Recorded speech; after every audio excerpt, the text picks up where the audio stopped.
industri sinetron ini juga ada yang ngontrol loh. Ya. Yaitu lembaga sensor. Ya. Ada KPI Ada gitu LSF, loh. ada KPI ya, ada juga. LSF, ada KPI. Ya. Artinya ketika tayangan kita jelek sembarangan, ya kita pasti ditegor gitu loh. Ya. Waktu itu dipanggil sama KPI, padahal belum tayang. Lah orang belum tayang kok udah dipanggil gitu loh. Padahal hanya baru lihat promo. Nah itu kan problemnya gitu bang. Iya, iya. Nggak hamil. Salah. Salah. Kalau hamil ditegur. Udah dipanggil kan gitu loh. Terus kepada KPI, nonton aja nggak ada hamilnya kok gitu loh.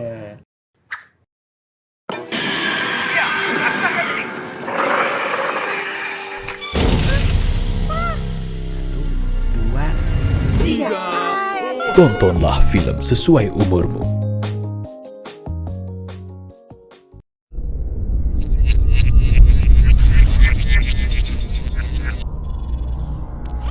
Action! Nihil.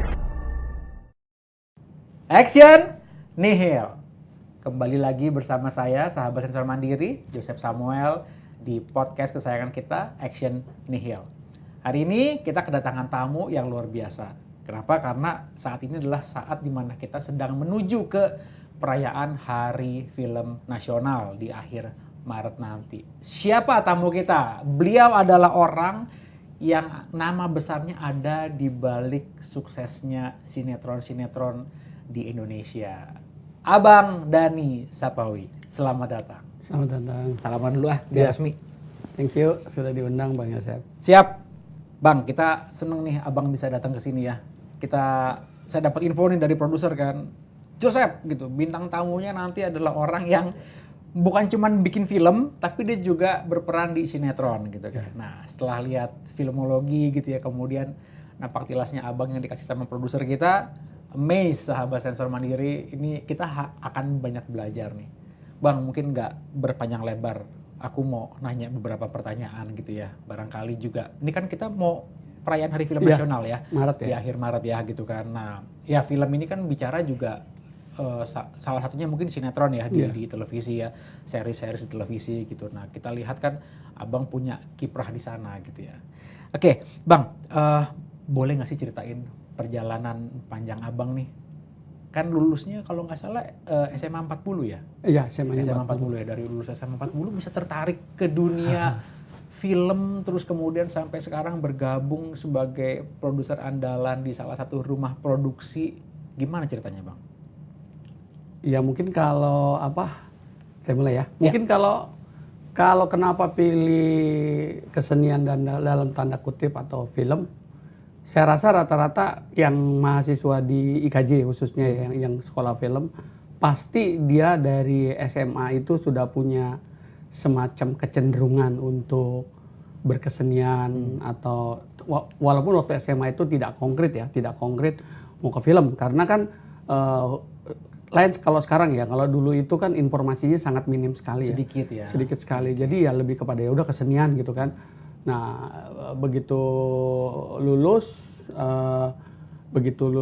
SMA ya nggak tahu juga, mungkin sama seperti yang lain, nggak mau ikut Sipenmaru, nggak mau, zaman dulu Sipenmaru ya, nggak mau ikut ujian masuk sekolah negeri, nggak mau. Ya udah pokoknya tiba-tiba kita merasa saya pengen di IKJ gitu sekolah. Jadi darah seninya tuh udah kelihatan dari situ ya? Mungkin nggak tahu ya. Tapi saya juga nggak tahu, ini juga mungkin tiba-tiba jadi terkait waktu SMA tuh kira-kira kelas 2 gitu. Di pelajaran bahasa Indonesia ada penugasan membuat tulisan tentang film. Tiba-tiba tuh sekolahan saya tuh, saya juga nggak ngerti. Tapi pas di masa itu lagi sukses film Hari Hanggara yang dimainkan oleh Deddy Miswar. Saya SMA itu tahun berarti tahun 86. Iya, saya masih SD banget tuh. Oh, SD. Masih SD banget tuh. Film itu lagi sukses, terus saya tiba-tiba tertarik, ya udah deh saya coba bikin tulisan tentang Hari Hanggara. Terus saya nonton. Tapi begitu saya nonton, saya udah bawa kertas, udah bawa pulpen, terus lalu saya bikin skenarionya Hari Hanggara. Terus jadi sambil nonton saya bikin skenario tuh, ada dialog apa gitu. Terus begitu selesai nonton, saya lihat wah kayaknya kurang lengkap. Lalu saya nonton lagi sampai 3 kali saya nonton. Film itu dan selesai 3 kali nonton jadilah skenario Hari Hanggara menurut saya. Itu saya setor sebagai karya saya sebagai alumni siswa SMA saya kasih. Nah, ternyata pas saya tes masuk IKJ itu ternyata menjadi pertanyaan dari dosen penguji. Waktu itu kalau nggak salah siapa dosen itu, mungkin itu Pak Marjono, pas saya almarhum Pak Marjono. Waktu itu pas hari pertama penugasannya bawa semua karya yang terkait dengan film katanya. Ya pas hari kedua ya udah saya merasa saya punya skenario Ari Hanggara, terus saya tunjukkan sebagai tulisan saya terkait film, ya kayaknya alhamdulillah gara-gara itu saya diterima masuk ke IKJ. Diterima karena saya ada tulisan. Jadi mungkin ada poin, dan memang kelihatannya waktu itu kalau yang ikut tes masuk IKJ, kalau ada sesuatu lagi yang lebih, bukan hanya sekedar tes tulis menjawab pertanyaan ya, tapi ada sesuatu yang dibawa, kelihatannya ada poin. Nah, itulah. Oh, berarti saat itu memang karya itu mempengaruhi ya Bang ya? Waktu itu di IKJ emang perintahnya begitu, bahwa besok apapun karya yang terkait dengan film yang pernah dibikin bawa. Nah, saya merasa punya, saya bawa gitu. Dan itu kelihatannya salah satu syarat yang saya makanya diterima barangkali ya. Makanya saya diterima karena kan memang saya merasa kesenian saya sendiri juga tidak seberapa lah gitu ya. Tapi tapi saya tetap merasa bahwa ya kuliah itu kan bagian dari proses untuk bisa. Itu sih. Dan ya terus saya tapi emang waktu itu waktu kuliah saya memutuskan saya tidak ngejob dulu. Godaan untuk ngejob tinggi sekali ya. Banyak ya. Tapi saya ada angkatan saya termasuk lumayan lebih dari 10 itu tidak memutuskan ngejob, tapi lebih kuliah dulu. Nah, begitu mata kuliah kita habis, barulah mulai kita terima ngejob. Dan job pertama itu saya kebetulan dari dekan Fakultas Film waktu itu Pak almarhum Sutomo Ganda Subrata tiba-tiba panggil saya, "Dan kamu mau kerja nggak?" Saya bilang, "Mau, Pak." "Kamu yaudah kalau mau kamu berangkat ke Ambarawa, Jawa Tengah gitu. Kamu jadi kru di sana." Ya udah, terus saya ke sana. Saya dikasih uang sama Pak Tom buat naik pesawat. Saya berangkat ke sana, terus saya ketemu, nggak taunya saya disuruh jadi Astrada. Suruh jadi Astrada, saya juga nggak tahu. Sinetron ya? Iya. Sinetron. Waktu itu, apa tuh namanya Bang? Panglima Besar Sudirman. Panglima Besar Sudirman. Iya. Tayang di TV berarti ya? Indosiar. Indosiar. Waktu itu tayang Indosiar. Jadi ya saya juga nggak tahu, cuma disuruh berangkat, nggak taunya dia jadiin Astrada. Udah sempat berapa episode, cuman ya memang karena itu cerita kolosal, banyak orang, dan waktu itu durasi juga cuman kurang dari 30 menit, mungkin 24 menit. Waktu itu TV masih ada format-format, kalau setengah jam itu 24 menit. Ya, karena 6 menitnya iklan. Kalau 1 jam 48. Ya. Nah, jadi saya waktu itu 24. Terus ya gitu, 4 episode, ngerjainnya hampir 6 bulan. Ya. Karena kolosalnya kali ya Bang? Karena kolosal, Sinetron kolosal nggak kebayang. Dan kesiapan artistiknya itu yang luar biasa. Waktu itu penata artistiknya kan nama besar tuh, Iris Supit.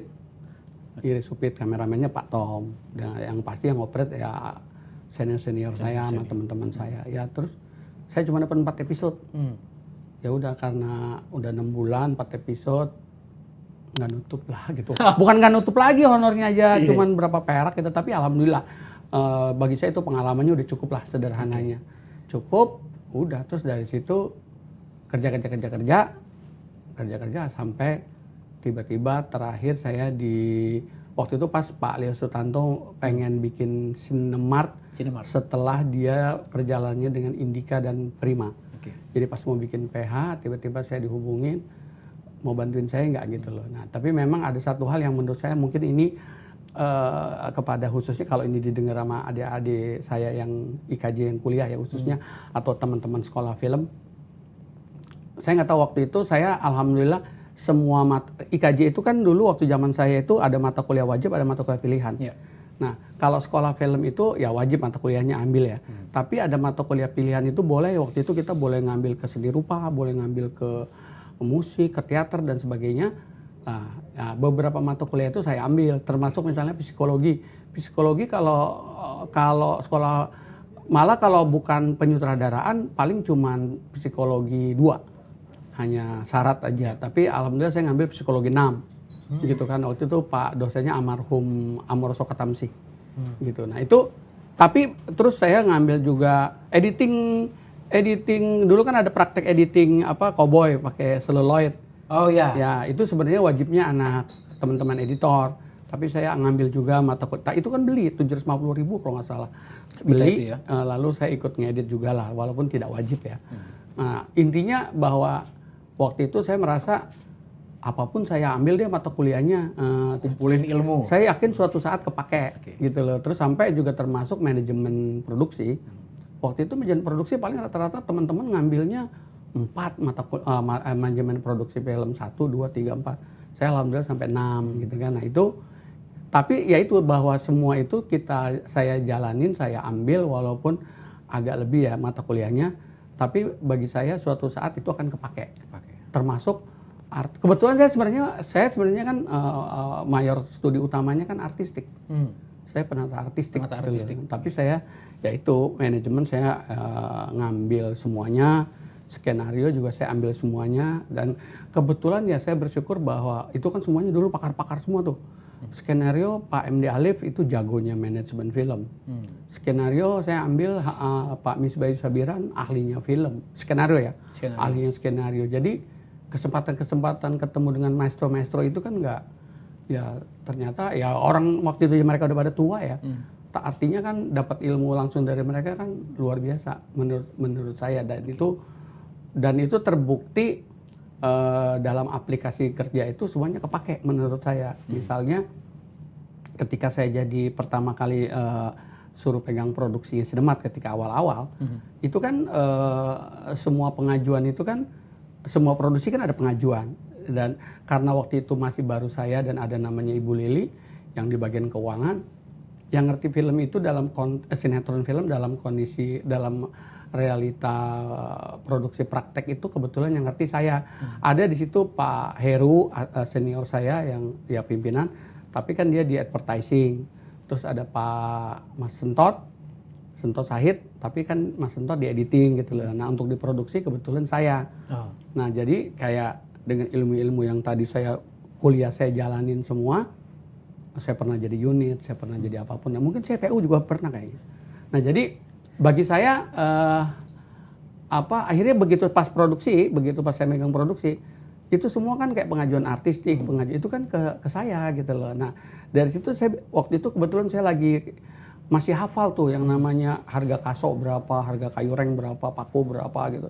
Karena saya artistik ya. Harus belanja ya. Nah, jadi saya hafal. Jadi kalau pengajuannya meleset, saya tahu nih gitu loh. Terus kalau misalnya kalau istilahnya ada bon supir nih, bonnya sampai berapa biji, ya bahasa saya, lu kalau mau ngelebihin nggak apa-apa sedikit.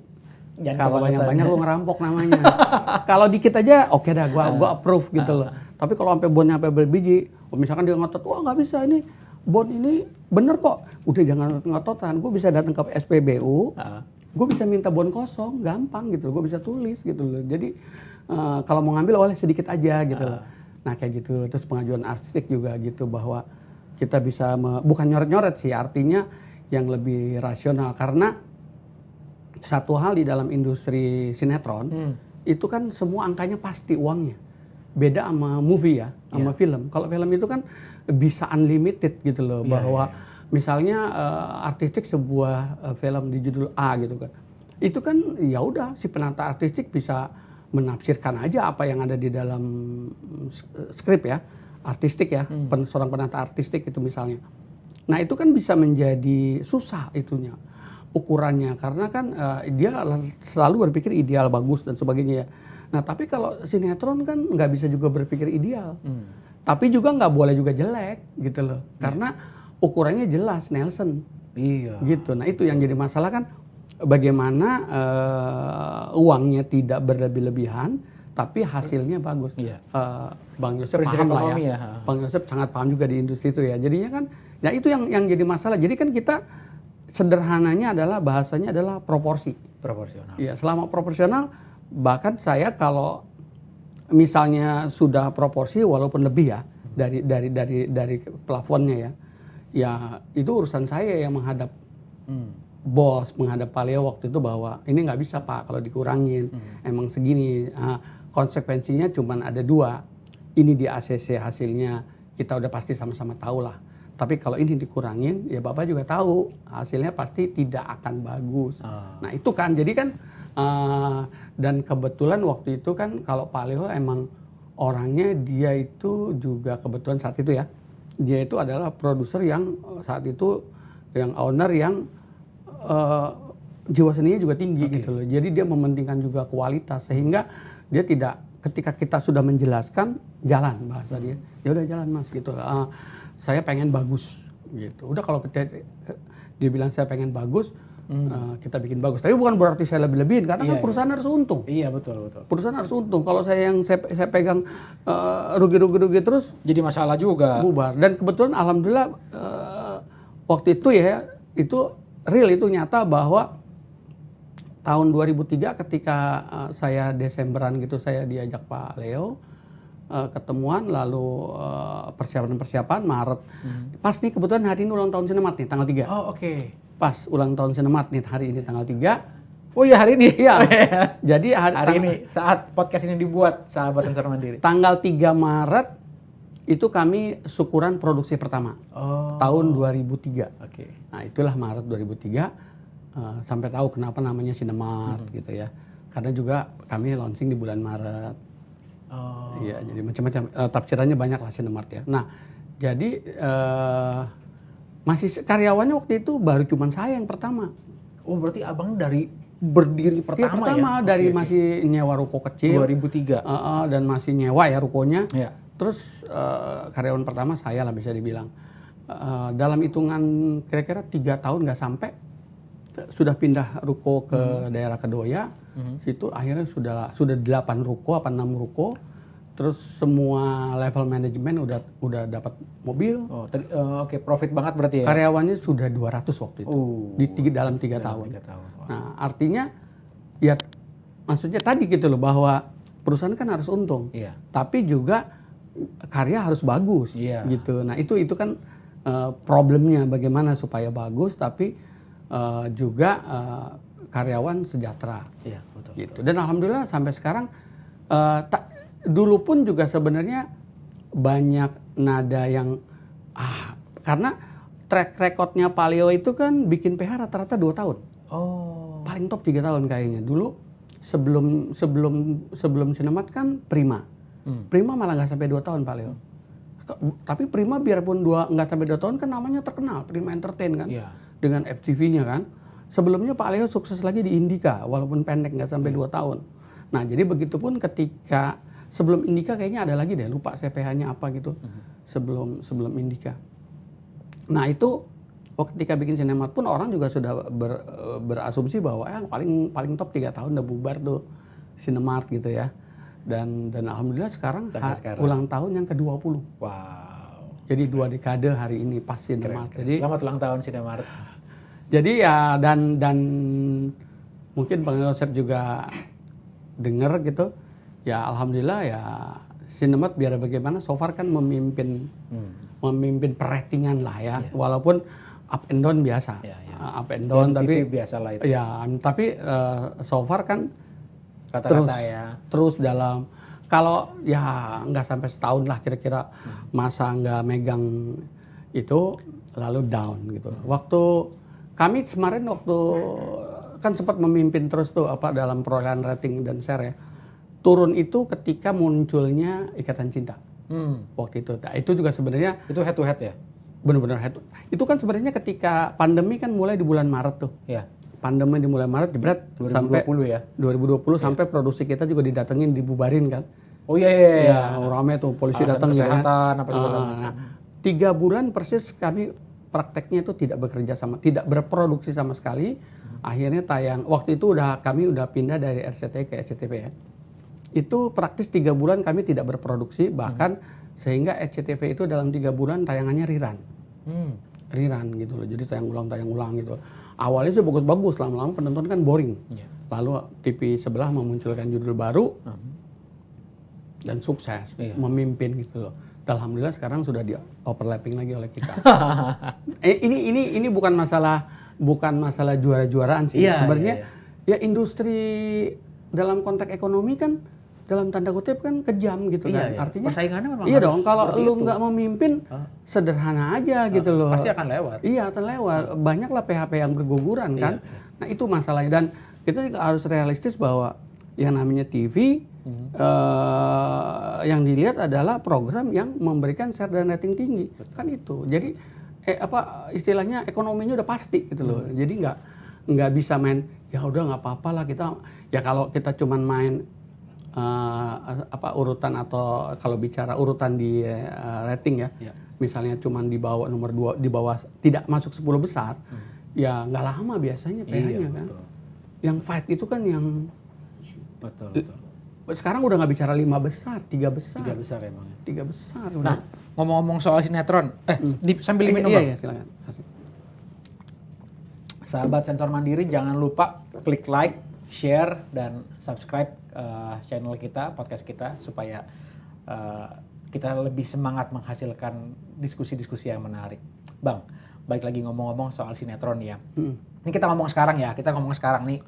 Nih netizen itu kadang kan suka ada yang komentar gitu, sinetron nggak mendidik gitu kan, isinya tangis-tangisan, kekejaman gitu kan, konflik orang tua sama anak, mertua menantu gitu kan, si bapak sama si suami sama istri gitu kan. Nah, sebagai abang kan yang membidani nih lahirnya sinetron, abang melihatnya gimana sih? Kalau saya sih sebenarnya ya maksudnya gini, statement atau pandangan atau komentar seperti itu wajar ya muncul, karena memang banyak juga produksi yang seolah-olah mementingkan, mengutamakan hal-hal kekerasan, lebay dan sebagainya. Tapi sebenarnya enggak semuanya, enggak dipukul rata. Contohnya ya bukan ini ya, misalnya termasuk Sinemat dan beberapa PH pastinya juga ada satu kesadaran untuk membuat bagus. Membuat bagus. Kalau ya saya sih berpromosi Sinemat kantor saya bahwa kalau Sinemat itu dari awal itu yang memang dicandangkan sama Pak Leo, bahwa kita itu bikin bagus dan laku. Bagus dan laku itu kan problem. Iya. Kalau cuman bagus nggak laku, Percuma. Lu bikin film laku tapi nggak bagus. Iya. Nah, bagus dan laku. Nah, jangan salah bahwa industri sinetron ini juga ada yang ngontrol loh. Ya. Yaitu lembaga sensor. Ya. Ada KPI Ada gitu LSF, loh. ada KPI Ya, ada juga. LSF, ada KPI. Ya. Artinya ketika tayangan kita jelek sembarangan, ya kita pasti ditegor gitu loh. Ya. Bahkan bukan hanya tegor, ketika teguran 3 kali surat peringatan kita tidak atau mengabaikan, kita akan diberhentikan. Dan ada beberapa program saya diberhentikan gitu loh. Diberhentikan oleh maksudnya sanksi diberhentikan. Berhenti tayang sementara dari KPI ya gitu. Semacam untuk memperbaiki kontennya lah. Iya. Gitu. Nah, artinya teguran ini dalam hal ini yang saya sampaikan, teguran dan kontrolnya itu tetap keras. Jadi kan nggak bisa dong kalimat yang tadi bahwa katanya sinetron, enggak. Jadi artinya ada kepentingan kita tetap bikin bagus, ada bahkan di kalau di tempat saya di Sinemart itu kami punya self control terhadap produksi yang mau kita bikin. Dari mulai sinopsis malah. Dari mulai sinopsis itu ketika saya terima sinopsis waktu dulu kan, sekarang nih Sinemart kebetulan dalam 1 tahun belakangan ini sudah menerapkan sistem baru manajemennya sehingga sekarang menjadi ada sistem produser. Jadi Sinemart sekarang ada banyak produser. Nah, di antaranya saya. Kalau dulu kan waktu belum terjadi transisi itu semua skrip masuknya ke saya dulu. Semua tulisan, dan itu semua tulisan yang masuk ke saya itu sampai sekarang kalau saya jadi produsernya itu, kalau udah ada kalimat misalnya nampar gitu loh, jambak-jambakan, perempuan jambak-jambakan, itu saya langsung blok kuning, saya step garis, itu bagian dari note yang saya kirim balik kepada penulis. Harus jadi perhatian ya. Oh iya, itu baru di tulisan loh, baru di sinopsis malah. Iya. Nah, lalu tapi biasanya nanti bandel aja penulis kadang-kadang. Nanti di scan step berikutnya scene plot. Nah, di scene plot juga kan udah lebih detail lagi kan. Nah, itu makin kasar tuh kadang-kadang. Nah, itu juga kita udah note. Nah, di skenario juga kita gitu. Bahkan begitu skenario udah kita seleksi nih, nanti kan kita punya problem lagi kan di lapangan sama sutradara eksekusi kan. Nah, sutradara kadang-kadang kan merasa bahwa misalnya contohnya di KPI ketentuannya kan nusuk itu kalau adegan perkelahian remaja pelajar kan nggak boleh close up, gitu kan. Nah, ya di lapangan sutradara merasa nggak bagus nih kalau nggak ada close up, nggak asik banget, masa ya dari jauh, gitu kan. Penonton pasti komentar penonton, apaan sih tuh, katanya cuma dipegang aja sentuh aja. Serba salah ya, close up jadi masalah. Begitu dari jauh nanggung banget. Kata dia nggak meyakinkan tuh, diapain tuh orang itu loh. Nah, padahal kan yang keren kan kalau bicara artistik film kan ditusuk, bahkan slow motion kalau bisa kan, jeblet gitu kan, udah gitu darahnya jelas gitu kan, wah itu sih udah jelas. Itu langsung kena tegur. PH-nya langsung hai gitu kan. Nah itu kan itu kan artinya itu sutradara loh. Nah, sutradara merasa nggak apa-apa gue bikin aja, kalau ditegur ya udah buang, nggak ditegur alhamdulillah bagus kan gitu. Nah lalu kirimlah ke editing kan. Di editing udah ada lagi kontrol lagi, quality control. Quality control. Nah, kebetulan di Sinemat sampai sekarang kalau saya juga yang produsernya, begitu selesai di editor, kalau di Sinemat namanya supervisi editor. Udah ada supervisi editor lagi. Nah, biasanya kalau program baru dikirim ke saya kalau saya produsernya ya. Dulu sih selalu begitu. Kalau dulu sebelum ditonton Paleo, ditonton saya. Nah, sekarang kalau ya produser yang nonton duluan lah sebelum dilihat oleh dijual ke station ya. Nah, itu ketika saya nonton sama tiba-tiba si supervisi pun merasa ini bagusan nggak ada, tetap ada gitu loh, tetap ada keren gitu loh, artistik ya. Tapi kadang-kadang juga problem adegannya kita buang tapi musiknya dikencangin jegreng gitu kan. Nah begitu dibiarin musiknya aja adegannya dibuang, kirimlah kan ke station, misalnya SCTV ya. Begitu tema SCTV juga QC, panjang nih QC-nya loh. SCTV QC dia bikin note tuh, menit kesekian harap dibuang. Ada tuh banyak note-notenya, dibuang. Padahal adegannya nggak ada, tapi katanya musiknya terlalu sugestif. Gitu. Nah, itu kan kalau ditusuk gambarnya nggak ada, tapi jebret gitu kan. Kalau orang dipukulin apalagi kan? Terus begitu scene-nya diulang berkali-kali kan? Contohnya misalkan KPI maupun LSF kan ketentuannya udah jelas. Kalau ada orang berantem, kalau seandainya musuhnya sudah di bawah, sudah lemah, itu nggak boleh digebugin. Udah selesai. Mana enak coba? Nggak puas ya? Nah, kalau di film kan aslinya begitu lawannya udah musuh, udah jatuh aja, itu wah pelanggaran lagi, gitu loh. Nggak boleh dipukul berdua, gitu loh. Nah, gitu. Itu ketentuan-ketentuan itu kami semua tahu. Bahkan bisa dibilang hafal tuh mana yang ini nggak boleh gitu loh. Nah, itu yang jadi problem kan. Nah, sementara kalau di movie kok kayaknya enak banget ya, apalagi di OTT ya, yang sekarang. Nah, tapi itu problemnya bagaimana bikin tayangan televisi bagus tapi laku. Nah, itu ya. Nah, itu yang jadi yang kalimat tadi balik lagi ke pertama itu bahwa sinetron enggak. Nah, itu sebenarnya kalau kata saya dia nggak nonton, sebenarnya dia cuma lihat promo. Bisa jadi. Dia tersegetip oleh promo, padahal kalau dia nonton nggak ada apa-apanya gitu loh. Saya dulu terakhir nih yang sempat heboh bikin Dari Jendela SMP. Itu sempat rame. Bahkan sebelum tayang saya dan Pak David produser saya waktu itu dipanggil sama KPI. Padahal belum tayang. Lah orang belum tayang kok udah dipanggil gitu loh. Padahal hanya baru lihat promo. Pertama baru lihat promo bahwa itu cerita tentang anak SMP hamil. Tapi memang kan cerita pendek aslinya kan dari Mirawe kan itu. Hamil pada saat sekolah. Nah, padahal di dalam konsep cerita kita yang terakhir itu yang kami buat adalah kita udah dalam rapat udah ngomong bahwa ini kalau dibikin hamil lagi klise. Orang udah menebak begitu nonton ya paling hamil nanti. Nah, sekarang bagaimana caranya bahwa informasi semua itu bahwa ini hamil muda nih, hamil SMP. Nah, kita buatnya tidak hamil. Nah, tapi bagaimana caranya tidak hamil tapi menarik? Kan begitu persoalannya. Gimik lah ya. Iya dong. Karena kalau kok nggak hamil nggak menarik dong gitu. Justru menariknya dia hamil gitu loh. Ada konfliknya. Nggak ada konflik. Enggak, ini menarik benar-benar nggak hamil. Nah, itu kan problemnya gitu, Bang. Nggak hamil. Salah. Hamil. Kalau hamil ditegur. Udah dipanggil kan gitu loh. Terus kita kepada KPI nonton aja nggak ada hamilnya kok gitu loh. Karena apa? Promonya ada test pack. Begitu dibuka test packnya emang hamil. Jebret hamil. Mau ngomong apa sih Sinemat? Hamil loh. Ini test packnya hamil. Padahal di dalam cerita aslinya begitu sinetronnya berjalan dia salah. Test packnya expire.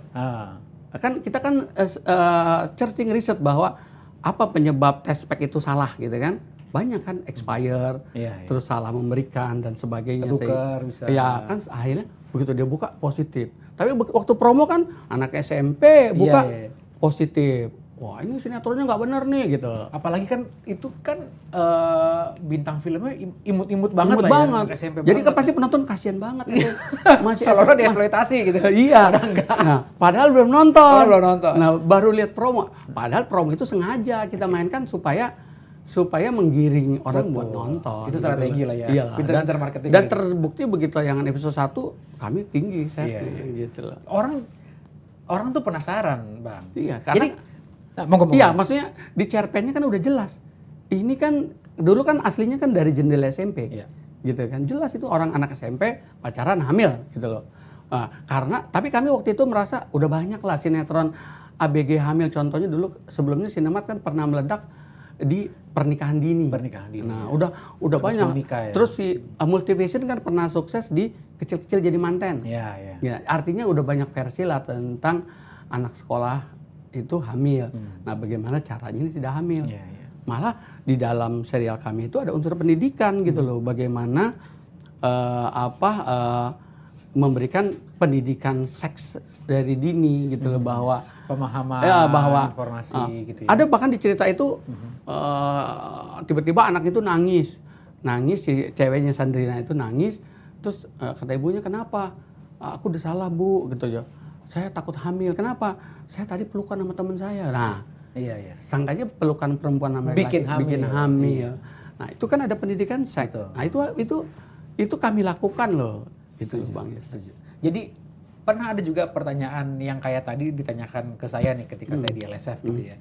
Ya saya cuma bilang antara sinetron sama netizen kita itu ada apa ya, love and hate relationship. Iya, iya. Satu sisi dicaci maki gitu kan, Dari sisi suka. dicari gitu kan, dan buktinya itu everlasting. Artinya gini, kenapa sinetron itu masih ada bisa sampai ratusan episode, Ribuan. ya ribuan, karena ada pemasang iklan. Kenapa ada pemasang iklan? Karena itu ditonton gitu kan. Kan logika sederhananya seperti itu ya. Kami Nah, di tukang bubur naik haji sampai 2.600 Keren. episode tayangan. ya artinya ada yang nonton kan. Makanya orang masang iklan di sana gitu kan, dan produksinya jalan terus gitu Iya. kan. Nah, satu lagi sebenarnya, Bang. Apa? Sebenarnya mungkin yang komentar itu memang orang-orang yang nontonnya mungkin bukan sinetron. Punya kesukaan genre yang berbeda. Entah mungkin film pendek lah gitu, atau series yang mungkin cuma 8 Atau atau film 16, Korea gitu. atau film Korea Drama gitu Korea, kan. drakor. Nah, rupanya penonton sinetron ini mungkin kebanyakan ibu-ibu lah ya, yang mungkin Iya. di rumah. Kebanyakan ya, bukan berarti yang lain tidak, tapi kebanyakan. Nah, rupanya ibu-ibu ini tuh silent majority gitu. Jadi ketika mungkin ada yang komplain tentang sinetron, yang mungkin netizen-netizen yang lebih muda gitu ya, ibu-ibunya asik nonton ketimbang membela sinetronnya gitu kan. Itu Tapi silent emang, majority. emang diakui bahwa penonton televisi adalah ibu-ibu, Iya, khususnya perempuan ya. perempuan ya. Perempuan, ibu-ibu yang mungkin secara culture Indonesia itu kan ibu-ibu atau perempuan di rumah ya. Iya. Beda sama yang bukan Indonesia ya. Kalau Iya. mereka kan semuanya keluar rumah ya dari pagi ya. Itu kali yang menyebabkan sinetron tetap menjadi idola lah sebagai hiburan di rumah. Jangan sinetron Indonesia dibandingkan sama drakornya Korea atau drama-drama yang OTT-nya India. Oke. Jangan. Kami menerapkan peraturan bahwa syuting hanya sampai jam 12 malam. Sampai jam 12 malam loh. Oke. Tidak boleh lewat. Bagaimana dulu saya pernah ngalamin syuting itu sampai matahari terbit. Gitu. Sampai sekarang industri film masih loh. Itu perhatiin nggak apa Kesehatannya. KFT-nya atau BP merhatiin nggak? Jangan mentang filmnya selesainya cepet tuh berarti lu kelarnya pagi terus gitu loh. Action! Nihil.